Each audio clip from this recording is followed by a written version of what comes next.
We need to talk about Manchester United. Are they in a crisis? Lots of reports coming out. Rashford is unhappy, and there are lots of reports coming out there. A lot of their players are up for sale.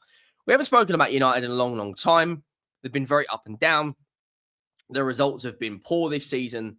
They've got a new manager, and it kind of hasn't gone exactly to plan. And I think a lot of people don't understand how big the job at Man United really is in terms of how much change is required. It's, for me, the biggest job in the Premier League, taking that juggernaut, the biggest club in the Premier League and arguably the biggest club in Europe, taking them back to the promised land of winning league titles. You can't do it in 1 or 2 seasons. You need to change the entire culture of that football club. And we're going to get into it. Make sure you go down. Make sure you have dropped a like on the video. That would be greatly appreciated. We are steamrolling our way towards 40,000 subscribers. And we are less than 500 away, I believe, from 33,000. So let me know your thoughts down below on Manchester United. Now, reports coming out that Marcus Rashford could be sold. Now, if I am being brutally honest about Marcus Rashford, I think the way that you would describe Marcus Rashford is a purple patch player. When he is on it, he's absolutely unbelievable. He really is. And this kind of sums up his time at United since he's been a player. He has a season where he could get 15 league goals, but more often than not, he just doesn't perform at the level I think is required at Man United. We can talk about Erik ten Hag's, we can talk about how poor they were, but just look at his time. Only had double digits for 4 of those, 9 seasons? 4 goals, 7 goals, 17, 4 goals, 11 goals, 17, 10, 7, 5, 5. For a player that's on 3, 2, 3, maybe 400 grand, I don't know his entire salary. That's not, his return isn't exactly good enough. But Man United as a whole, reports coming out that Rashford is leaving or potentially could be sold. Now, a few days ago, Dan Ashworth resigned, fired, whatever story you want to believe. I think he was fired. He had a big disagreement with the Glazers, Ineos, about the manager going forward of Manchester United. He was more on the side of bringing in an English manager. He wanted the likes of Eddie Howe or Gareth Southgate. Man United, of course, went with a more younger manager. That seems to be a theme at a lot of the big clubs right now, going with the younger managers that have more of an understanding, I would say, a lot of the times than the older managers. Gareth Southgate doesn't have a brilliant track record in terms of winning trophies. He got England into a lot of finals and just didn't turn up and rise to the occasion. Ruben Amorim, since he's left Sporting, I don't think they've won a game. He had Victor Gyökeres on absolute fire.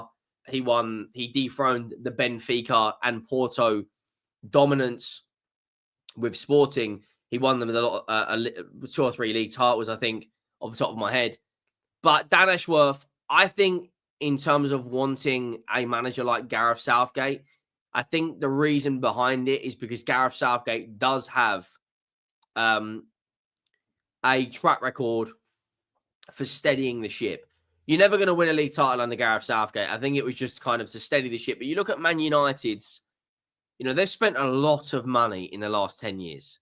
This narrative that Man United are broke, Man United can't spend, I strongly disagree with it. And I think it's just stuff for the papers. But they've had a very up and down season so far. They're currently at 12th or 13th in the league. You can just see in this run of games, Van Nistelrooy comes in, Erik ten Hag wins a couple of trophies, but the football that they were playing week in, week out was the worst I've ever seen at Man United.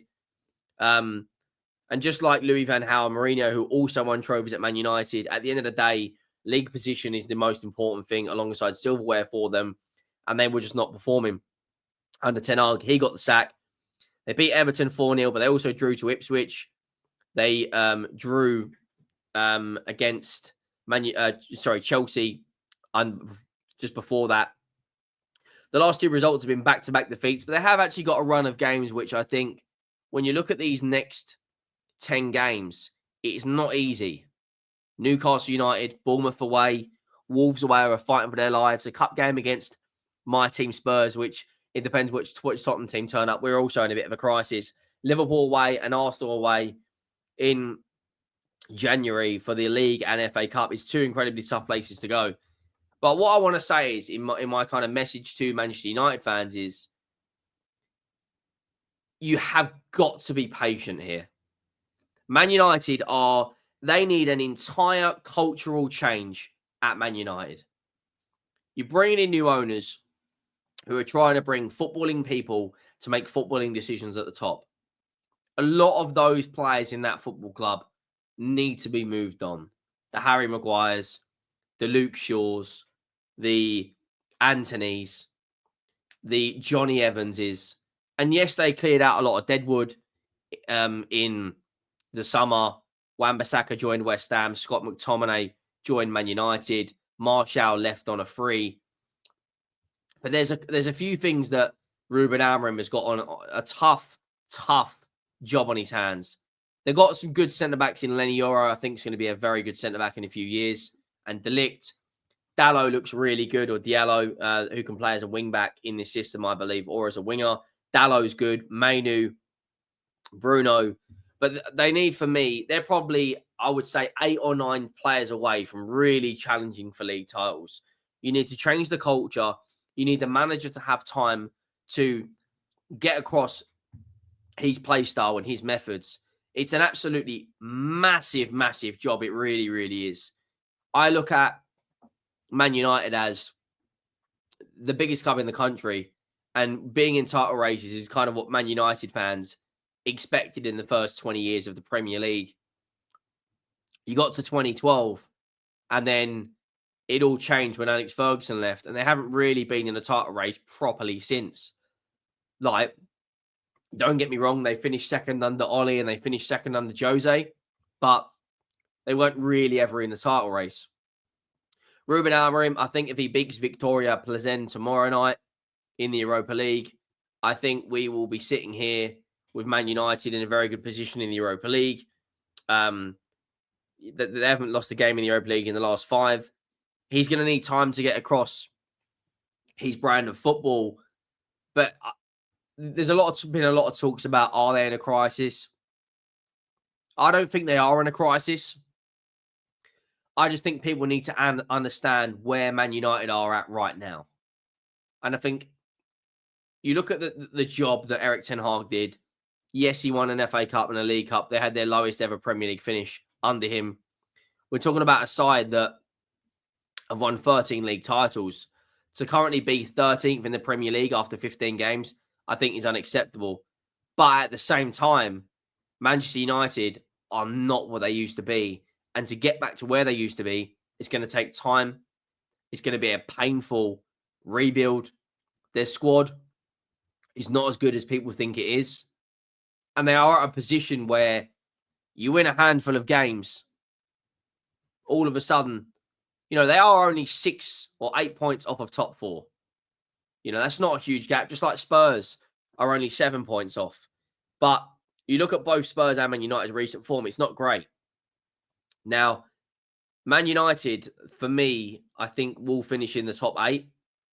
But Ruben Amorim, it's going to be a bumpy ride. It's going to be a very, very bumpy ride. He's a good manager. He's proven he's a good manager. They absolutely need to kind of stick with him. He's a young manager at the end of the day. He's going to make mistakes. Man United naturally are going to make mistakes. But I think in terms of where they're at and in terms of where they're heading, I genuinely think that Man United, with the right recruitment, could get back to where they are, but it's not a guarantee. Like I said, it's going to be painful. A lot of the Man United fans are probably going to be very, very, very, very unhappy throughout this period. But let's just be brutally honest where we are right now. In terms of the Premier League, it's such a competitive league right now. Like Spurs, we absolutely stink right now. Chelsea have got better. Liverpool have got better. Arsenal have been in title races. Man City have had a blip. Teams like Fulham, Brighton, and Bournemouth look like they can beat anyone nowadays. For Man United to get a winning formula together, they need to understand, the players need to understand what Ruben Amorim is telling them and what his play style is and how they want to play football. Then they need to buy players to suit that system. And then they need to start winning football matches, getting some confidence and start competing. Because these run of games they've got coming up, like, it's not an easy run. It really isn't. You even look after them after the FA Cup game. Like Brighton in there, Fulham away in there, Palace, Spurs away. There's no easy game in the Premier League anymore. But I feel like Man United fans are just very quickly, it can all change. And you can already feel an element of toxicity in that Man United fan base. Let me know your thoughts down below. I genuinely think that Man United will be back up there in the next 3 to 5 years, but it is going to be a painful process in getting back up there. Let me know your thoughts down below. Make sure you drop a like.